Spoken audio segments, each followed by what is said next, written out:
And good morning, ladies and gentlemen, and welcome to this very beautiful day in Brisbane, 11 degrees and sunny. With that 11 degrees and being sunny, it does not feel that chilly this morning. So it is quite good. Out about in the morning was quite chilly, but by now it's picking up quite well. And we have been predicted to have about 20 degrees the maximum for today later in the day. Looking forward to that. Well, right now, let's go to our daily news, and then we will be joining in with the Daily India Report. So once again, welcome to this 14th day of July 2022, broadcasting live right from Australian Indian Radio based in Brisbane.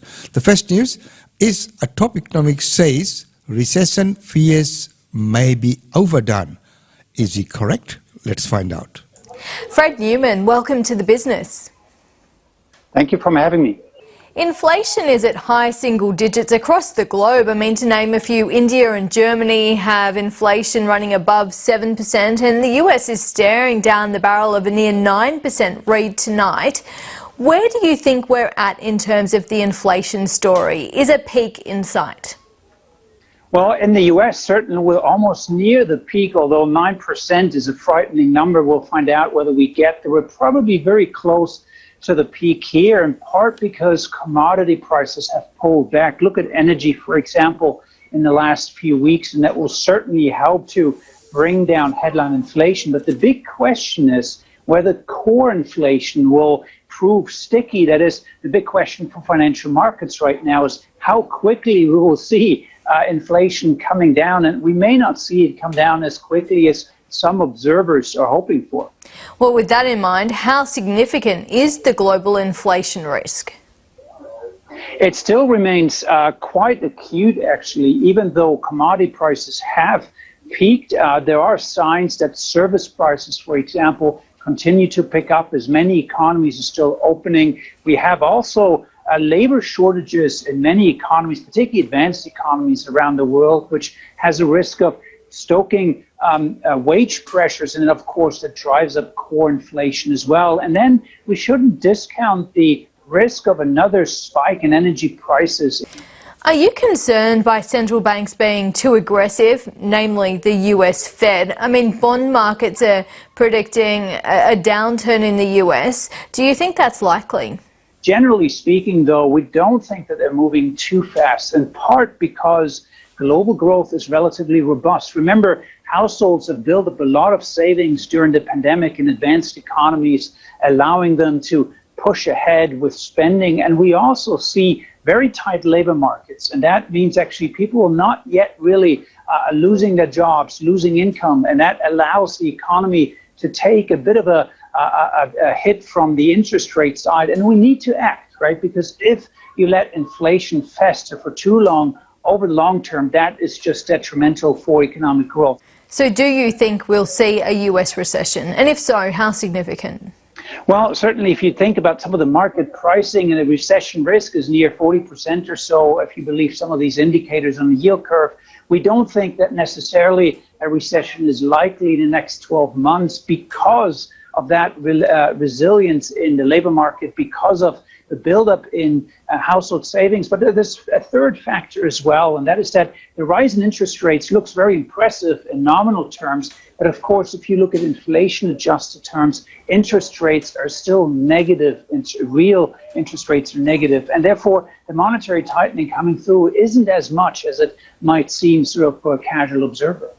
The other big economy, of course, is China. Its stop-start COVID restrictions have obviously had an impact on growth there. What's your view about how that economy is performing? Well, certainly, no doubt, in the second quarter, there was a big impact on domestic demand. Particularly services suffered, particularly consumer spending suffered, although the other parts of the economy were actually surprisingly resilient.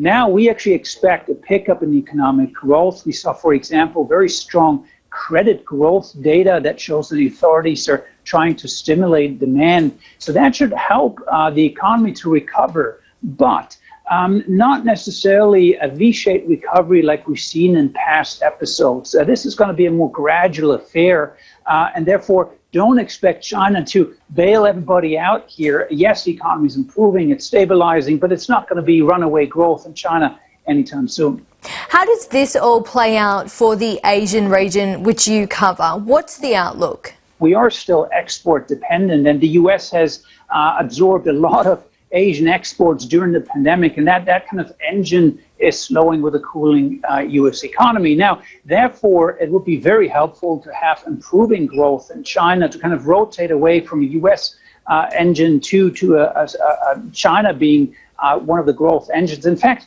Asian exporters on average export more to China nowadays than to the United States. However, the risk here is that China may not step up quickly enough to fully compensate us for the slowing US. And that leaves us ultimately with an outlook that appears slowing growth for the rest of Asia as well. Not a recession necessarily, but over the next several quarters, you will see trade slowing. You will see higher interest rates start to bite, of course, higher energy prices. Can I take you to another issue? And the former RBA Deputy Governor Guy Debelle has told Bloomberg that the green energy transition needs to happen now. Is that something that's being factored into economic forecasts? Absolutely. We believe that this is high priority, that we start to think more about the economic consequences of the green transition. So some of the inflation pressures you're seeing globally at the moment are not purely because of pandemic-related disruptions, supply chain disruptions, but to some small extent also reflect energy transition. That pushes up the price for fossil fuels. I wouldn't say it's necessarily a bad thing because, of course, high energy prices encourage more investment. And on some measures, investment in renewables is now an attractive commercial alternative. Fred Newman, I appreciate your time. Thank you. Thank you very much. And thank you very much for that report. Well, exactly that we are on that brink, and you know, any good sort of thing could happen, and we need to keep an eye on that situation and see how it progresses and what transpires out of that. Well, right now Fiji has been lately in the news a lot, and lots happening in Fiji. Well, all the prime ministers are there, including our prime minister. The Prime Minister, Anthony Albanese, has arrived in Fiji for the Pacific Islands Forum. Discussions are expected to focus on climate change and China's growing influence in the region. Mr Albanese has welcomed a US commitment to establish new embassies in Tonga and Kiribati, as well as increasing aid. Australia hasn't ruled out working with China in the Pacific on future projects. We very much welcome the Biden administration's increased presence in the region, just as the new Australian government have made a considerable effort. The Foreign Minister has been throughout this region, I think 3-4 times, can't remember, a lot. I'll come back. Throughout this region on a personal basis. Personal relations between leaders are really important, and the Pacific Way, as it's called as well, is one in which you sit and you listen to each other and you engage on that personal level, and that is very important. As a general principle, we have said we're open to collaboration with all partners, provided they meet certain principles that, and you would know them. They are transparency, they are that the projects reflect Pacific priorities, they are quality, and I think you've used me here. You heard me use the phrase "no strings attached." That's the approach Australia takes. Obviously, you know, we have collaborated through multilateral forums, health measures, but there's nothing in contemplation on the infrastructure front at this time. Global Affairs Editor John Lyons joins us now from Suva. Good afternoon to you, John. Australia is welcoming greater US engagement in the region. Talk us through the various forms this engagement will take. Well, yes, Kirsten, that Kamala Harris speech today was very significant in terms of dramatically increasing American diplomatic representation in the Pacific, opening new embassies, for example, as you mentioned, in Kiribati and Tonga. But the really interesting thing too is the line across which Australia is trying to walk. On the one hand, They want to back America and the NATO resolution a couple of weeks ago, which was very critical of China as a sort of a negative force and doing things that it shouldn't do.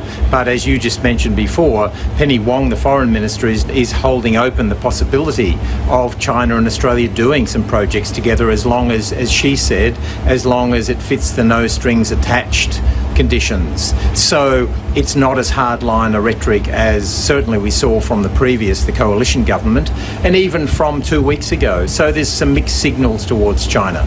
And what reaction has there been from Pacific nations to the US announcement so far?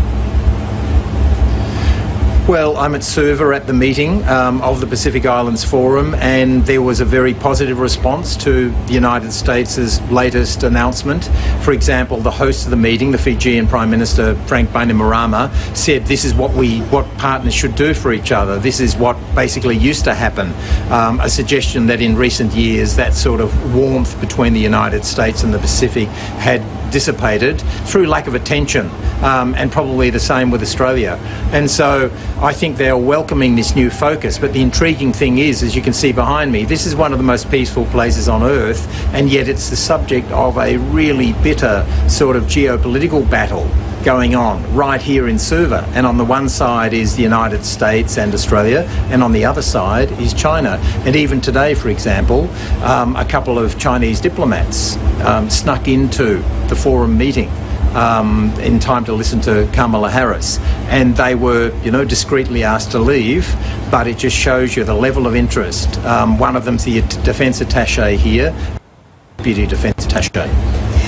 Were you able to speak to those diplomats? Has there been any response from China to what Kamala Harris had to say? No, nothing official. I mean, as you know, the way China tends to respond is in a day or two. There'll be something in the China Daily or something. It often takes them a bit of time to digest this. But I did have a very interesting discussion with the Prime Minister of Samoa, and I asked her about China and were they attempting to bribe people in the Pacific. And she had quite an interesting answer. She said, well, we in Samoa recognised Beijing, China, 47 years ago. So for us, this is not anything new. And she was making the point that, lots of infrastructure and other projects might be seen by one person as bribery or corruption and another as something different. She said she had not seen any specific bribery as far as she knew. As far as she knew, there's no specific bribery. Well, China is a growing force, and their outreach or the potential outreach into the Pacific region is probably something that's being discussed at this Pacific Leaders Forum, and good to see Fiji being the host there, and some beautiful shots coming out of Fiji on that news report there as well. Well, right now back home here, we're talking about delivery drivers, and sometimes when you see them out in the cold and in the rain trying to deliver things, what are their conditions, and what sort of rights do they have?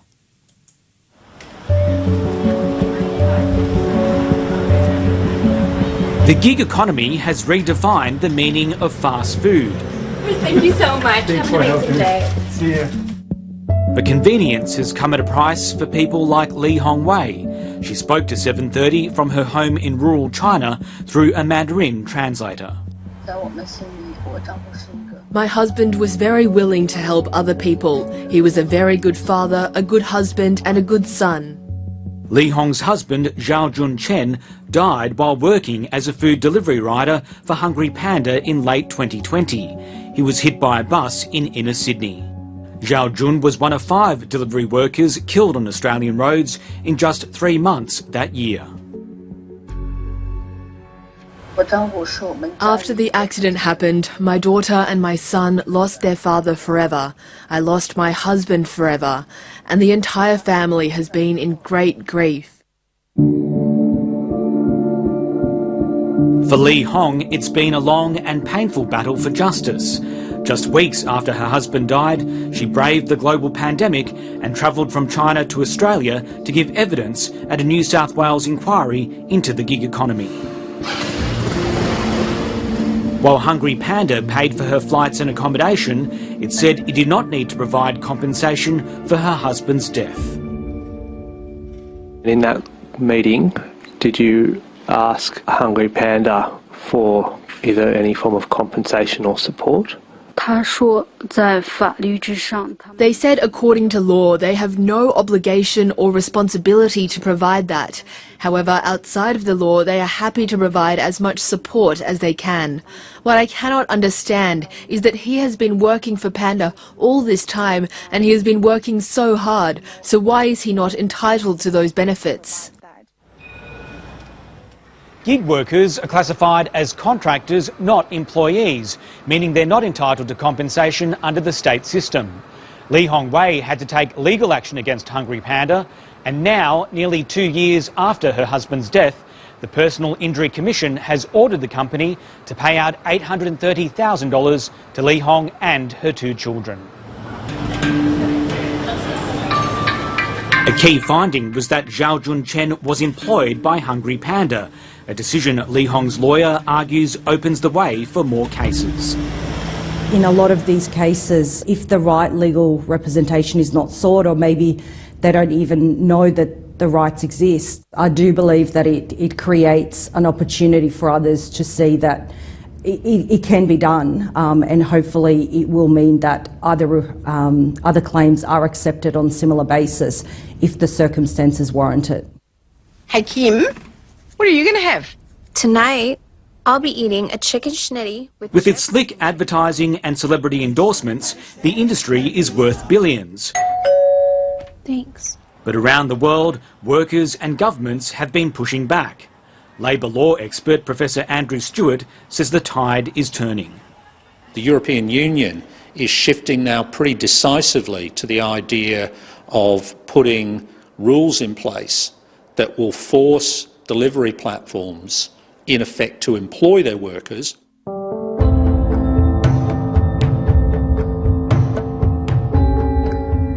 I've been doing deliveries for more than 4 years. Right now I'm on 6 platforms.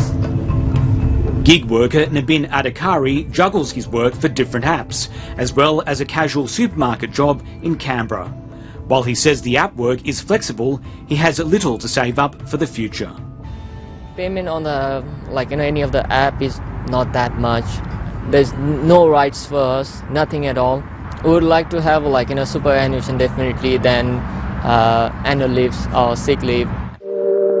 In Australia, the Transport Workers Union has signed agreements with DoorDash and now the largest player in the market, Uber, to work together on better paying conditions for gig workers.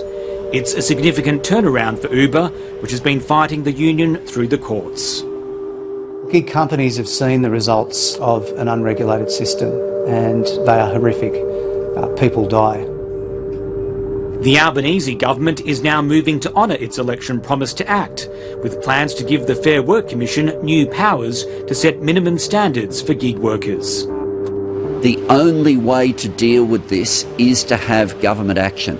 The only way to change the situation for these exploited workers is to use the building that I'm in right now and legislate, and that's what we'll do. Uber was unavailable to be interviewed by 7:30, but said, while Uber and the union may not seem like allies, we're committed to working with the TWU, the federal government and others in the industry. For now, workers and their families say they'll continue to speak out. And of course, everyone needs to be protected. So if they are working for a company, they should then be employees of the company, and all the provisions should then apply.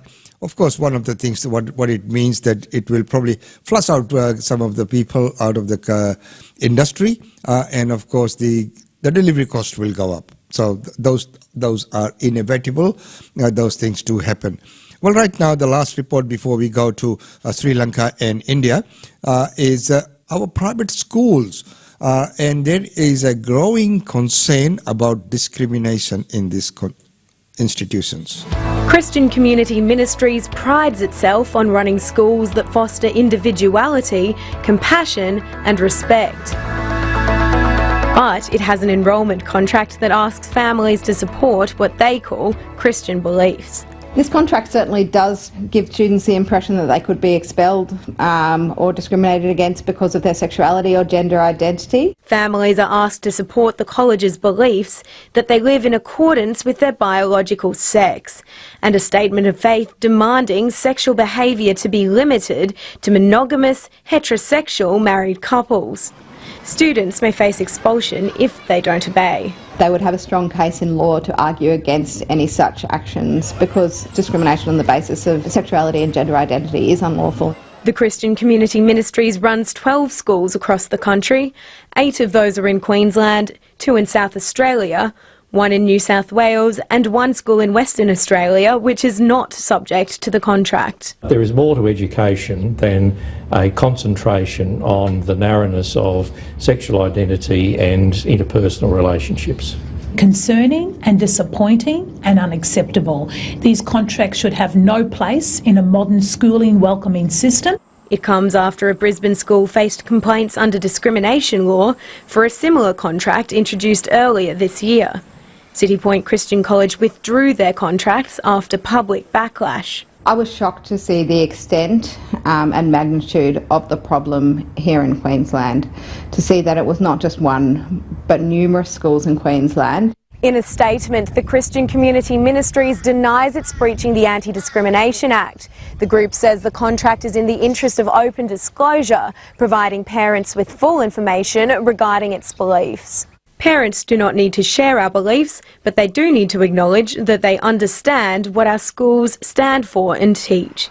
The Queensland Education Minister is encouraging any aggrieved families to take their case to the Human Rights Commission. Lily. So there you are, and Human Rights Commission would be the right place to go. And of course, as the school said, that you don't have to follow the things, but that statement there states that the parents acknowledge that this is the school's standing. This is what the school beliefs are. Well, right now, moving on, let's go to Sri Lanka before we go to our daily India report.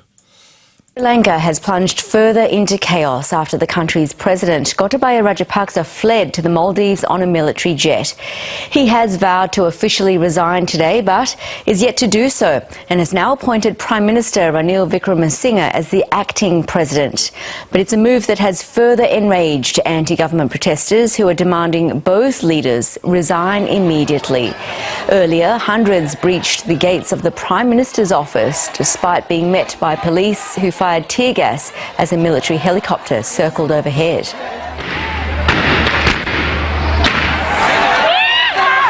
Ranil Wickremesinghe had declared a state of emergency and imposed a curfew, but that has since been withdrawn after the protesters continued demonstrating on the streets. Well, let's get the latest with independent analyst Amita Arudpra-Gassam in Colombo. Amita, bring us up to date on the situation at the moment. It really is moving fast. It appears to be quite chaotic. Tell us what the latest is. Well, so the latest news is that protesters, who are largely unorganized and decentralized, have occupied the Prime Minister's official residence. They're actually singing songs from the latest news that I've heard. And Prime Minister Wickremesinghe has become the acting president in the absence of Gotabaya Rajapaksa, who has fled the country this morning. Prime Minister Ranil Wickremesinghe also made a rather inflammatory statement recently, blaming the unrest and demands for him to step down on fascist elements. This is a controversial statement, given that the Prime Minister was always quite unpopular in the country, or at least recently he has been. He's a man whose involvement in a massive corruption scandal left a pretty well-established political party with just one seat in Parliament. In other words, this is a man who never really had much of a public mandate to begin with, and someone whose credibility has deteriorated over time during this economic crisis and during his tenure as Prime Minister, given his inability to see through critical political and economic reform. Amita, can you share with us what it's like where you are at the moment? Is the atmosphere quite tense? Absolutely. The atmosphere is very tense, and as you noted yourself, news is breaking every few moments. So every peace-loving person in Sri Lanka is actually quite anxious about a possible breakout of violence as the protests continue, and as the political leaders in the country, the president and the prime minister, refuse to provide official resignations to meet the demands of these protesters. Where is the president at the moment, and how do citizens feel about the fact that he's fled the country? So President Rajapaksa fled Sri Lanka on an Air Force jet and arrived in the Maldives at 3 a.m., where Maldivians then began to protest his arrival. There's speculation that he'll be traveling to Singapore and from there possibly to the UAE. He reiterated his intention to resign to the speaker today, but he hasn't actually done that. And of course, that's adding to the anger that the protesters are feeling. People understandably feel extremely frustrated at the lack of accountability. The president has basically brought the working and middle class to its knees through this economic crisis, and many wanted to see the Rajapaksas held accountable for corruption, economic mismanagement, and so on. We're now facing, as you know, an unparalleled economic crisis and a lost decade in terms of forward momentum and progress for the country. Aside from that, of course, journalists have been waiting for years to see fair investigations related to the death of high-profile journalists, allegedly also at the hands of the Rajapaksas. And of course, the Tamil community has been agitating for years to be able to investigate President Gotabaya Rajapaksa for his alleged role in war crimes when he was a defense secretary during Sri Lanka's civil war. So a lot of frustration at the absolute lack of accountability as the president flees the country. And what has happened to other members of the Rajapaksa family, former Prime Minister Mahinda and former Finance Minister Basil, both of whom were forced out of their roles? So as I understand it, Basil Rajapaksa reportedly left to Washington early this morning, and the whereabouts of former Prime Minister Mahinda Rajapaksa are still unknown. What's necessary for a successful political transition and long-term recovery, do you think?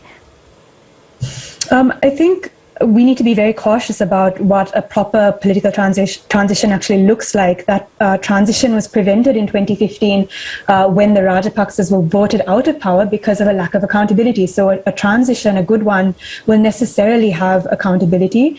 But on top of that, a true transition must address the broad establishment and the institutional framework that enabled the rise of Gotabaya Rajapaksa, from the ultra-nationalists, the politically connected media, to big money monopolists and rent seekers. A good transition will also need, I believe, political actors to actually restrain from ethnic outbidding. That was one of the causes of civil war and brain drain, which had extremely damaging economic repercussions for the country over many years. And Amita, is it even feasible to hold a general election given the pressing need to address the economic situation at the moment? People are really suffering, going without enough food and power, as you've mentioned. They can't even carry on with their everyday lives. Well, I actually think an election is not just necessary, but absolutely essential at this juncture. There's been a loss of faith in parliamentarians across the board, of course, primarily in the Prime Minister and the President, but across the board, and a restoration of confidence in our elected representatives is absolutely essential. And of course, as you mentioned, any interim government and any new government that comes in must focus on economic recovery. There is some good news that a group of different parties have reached some kind of consensus, I've heard, on an economic recovery plan a few days ago. So there's something perhaps to look forward to, but an election will definitely be necessary going forward. So an election might be the way to go, but how do you hold that in a peaceful manner, as we have seen violence at previous elections and the election campaigns, especially there in Sri Lanka? Well, how good are the Maroons? How good are they? 22-12. What a great, great win. And of course, it was the pride of Queenslanders to have the Sydney Harbour Bridge in the Maroons colours. So here we are.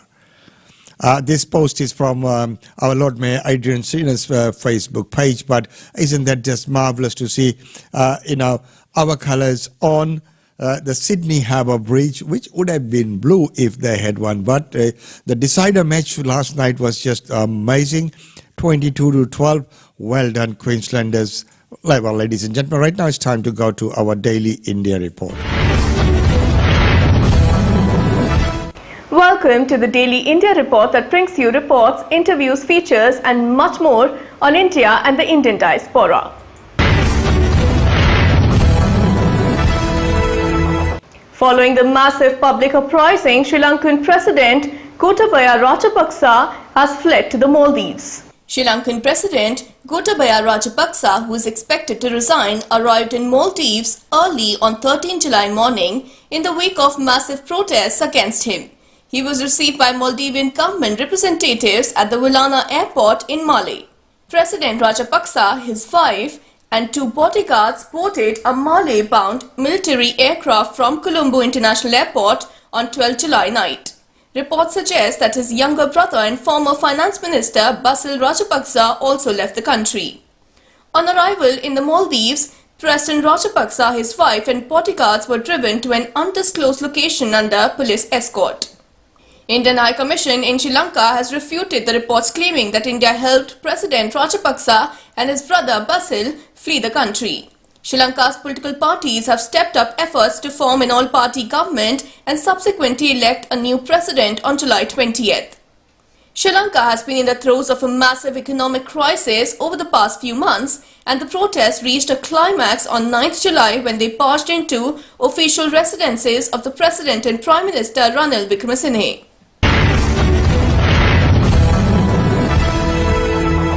Indian Prime Minister Narendra Modi held a roadshow in Deoghar in the Indian state of Jharkhand. Indian Prime Minister Narendra Modi on 12 July embarked on a 12-kilometer roadshow in Jharkhand state's Deoghar district amid tight security. Enthusiasts, most of them in saffron attire, waited on both sides of the road as the Modi's carcade made its way through the meandering roads of the district, with Modi waving at the crowd and greeting people with folded hands. The entire roadshow route was seen decked up with banners and posters welcoming the Indian Prime Minister. Crowds chanted "Modi Modi," with some people showering flowers on his cascade as security personnel struggled to clear the way for the Prime Minister. The roadshow is to generate political goodwill. During the day, Modi laid foundation stones for various development initiatives and inaugurated multiple projects including the Deoghar airport.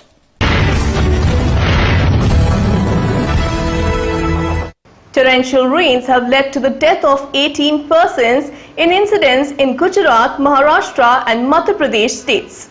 At least 18 people, including 6 children, were killed in rain-related incidents in Maharashtra, Gujarat and Madhya Pradesh states. Thousands of people were evacuated and forced to stay in shelter homes amid continued heavy rains in the states on 12th July. Heavy rains accompanied by strong winds lashed Mumbai and its suburbs and also flooded many parts of the city within a couple of hours, throwing road traffic out of gear in some places. Heavy showers occurred at isolated places in East Rajasthan, while a few other parts of the state recorded light to moderate rains. Mount Abu and Pratapgarh recorded a maximum of 8 centimeters of rainfall in a day. Showers in Delhi also brought down the mercury but caused traffic snarls and waterlogging in parts of the city, with the minimum settled at 26.2 degrees Celsius, a notch below normal. 3 children were killed and 4 others were injured after being struck by lightning amid rains in Madhya Pradesh's Agarmalwa district. Heavy downpour covered more areas of Gujarat, where 6 people died in rain-related incidents in the last 24 hours, raising the toll to 69 since June 1st. Narmada, Surat, Dang, Valsad and Tapi districts of South Gujarat and Panchmahal and Chota Udaipur in the central part of the state witnessed heavy rains over the last one day.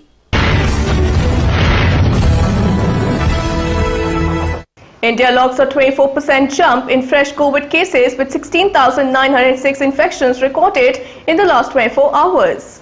India recorded 16,906 new cases of novel coronavirus along with 45 deaths due to the infection in the past 24 hours. According to the Union Health Ministry data on Wednesday, July 13th, the country saw a total of 15,447 discharges in the last 24 hours, taking the total recovery rate at around 98.50%. The total active cases of COVID-19 in India have risen to 132,457, the Health Ministry data showed today. On July 12th, the registered active cases were 131,043. An increase of 1,414 cases has been recorded in the active COVID-19 caseload in a span of 24 hours. The active cases comprise 0.30% of the total infections, the ministry said. The total death toll in the country is now at 5,25,519.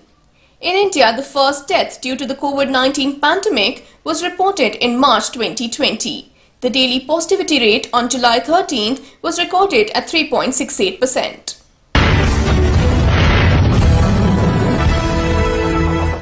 Retail inflation in India showed signs of easing slightly and was down to 7.01% in June. India's inflation problem seemed to have bottomed out sooner than the Monetary Policy Committee of Reserve Bank of India thought, as the benchmark inflation rate, as measured by the Consumer Price Index, eased for the second consecutive month to 7.01% in June. This leaves the June quarter inflation rate at 7.28%, 22 basis points less than what MPC projected in its resolution on June 8th. The MPC projection came on the back of a 7.8% CPI reading in the month of April. When reading with the latest data on industrial production, an argument could be made that there is a case for supporting growth rather than putting all policy eggs in the inflation control basket. The index of industrial production data showed a more than healthy annual growth of 19.6% in May, but this was more a reflection of a favorable base effect due to disruption from the second wave of COVID-19, which peaked on May 9, 2021. When compared to pre-pandemic May 2019 data, IIP growth in May 2022 was just 1.7%.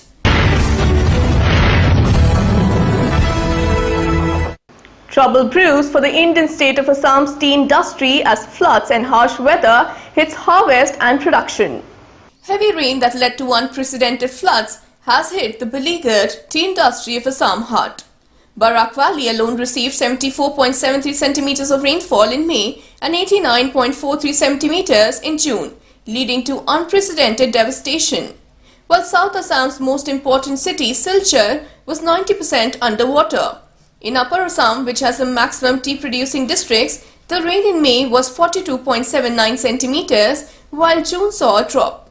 In North Bengal, the tea-producing Duars and Terai received 41.85 centimeters of rain in May and 121.55 centimeters in June. On average, the rain was almost double the amount that Assam and North Bengal received in 2021. The tea industry in Northeast India, comprising Assam and North Bengal, produces almost 81% of the country's total production. Excessive rain and floods have directly impacted the harvest, pushing the tea industry into a slump. In June, Assam and Kachar faced an 11% and 16% drop respectively, while Duars and Terai faced a 21% and 19% drop respectively against the harvest in corresponding period the previous year.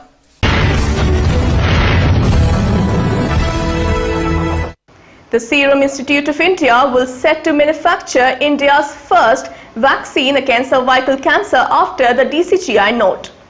The Drugs Controller General of India on the 12th of July approved India's first quadrivalent human papillomavirus vaccine against cervical cancer. The vaccine will be manufactured by the Pune-based Serum Institute of India. Cervical cancer is the second most frequent cancer among women in India between the ages of 15 and 44. Apart from the DCGI, the National Technical Advisory Group on Immunization also approved the QHPV vaccine after reviewing the clinical trial data on the vaccine. On June 15, the DCGI Subject Expert Committee recommended the QHPV vaccine for cervical cancer patients above 9 years to 26 years of age.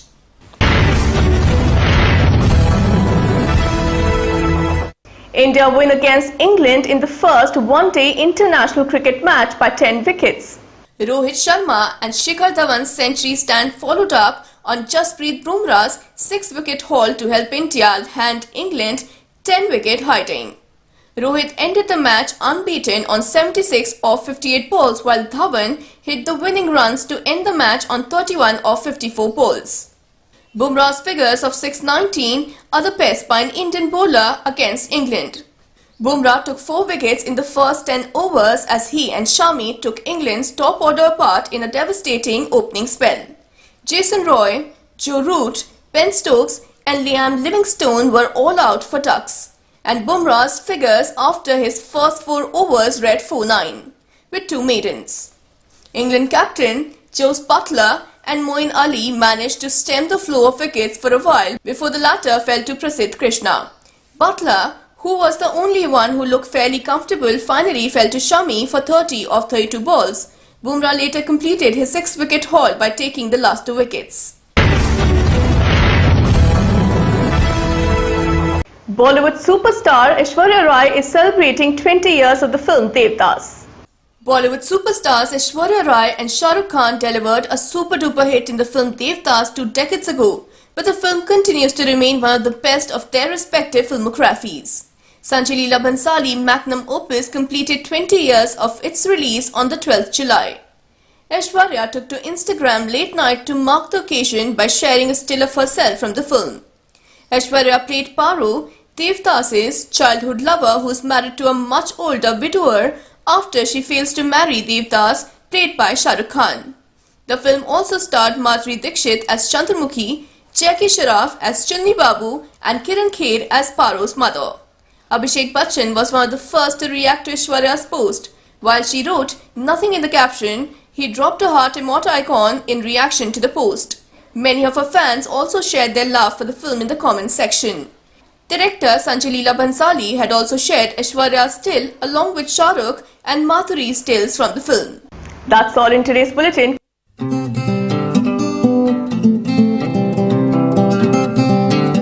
And thank you very much for this news update. Well, ladies and gentlemen, right now, before we finish off for today, let's take a very quick look at all the functions and events.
And ladies and gentlemen, that's about all we have time for you in this segment. And hey, it's wonderful to have your company. Always so good to see you.